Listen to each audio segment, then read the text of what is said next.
እስኪ አንድ ሳይንሳዊ ጥያቄ ልጠይቃችሁ።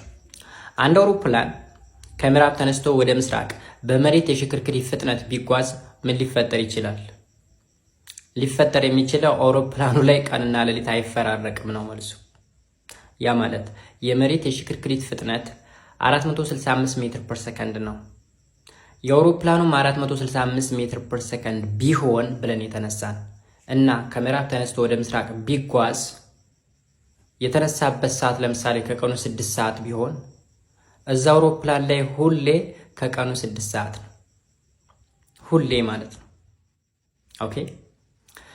ነገር ግን አክቹዋሉ ምንድነው? ሪያሊቲው ምንድነው? የአውሮፕላኑ ፍጥነት 250 ሜትር ፐር ሰከንድ ነው እና ከምዕራብ ተነስቶ ወደ ምስራቅ ቢጓዝ ምንድነው ሊፈጠር የሚችለው? የቀኑና የሌሊቱ ርዝማኔ ይለያያል ማለት ነው። በቀን ከሆነ እየተጓዘ ያለው ቀኑ ወደ 15 ሰዓት ከፍ ይላል ማለት ነው። ከአውሮፕላኑ አንፃር ኦኬ። ለምንድነው ከምዕራብ ወደ ምስራቅ እያልኳችሁ ያለሁት? መሬት ከምዕራብ ወደ ምስራቅ ነው የምትሽከረከረው። ኦኬ።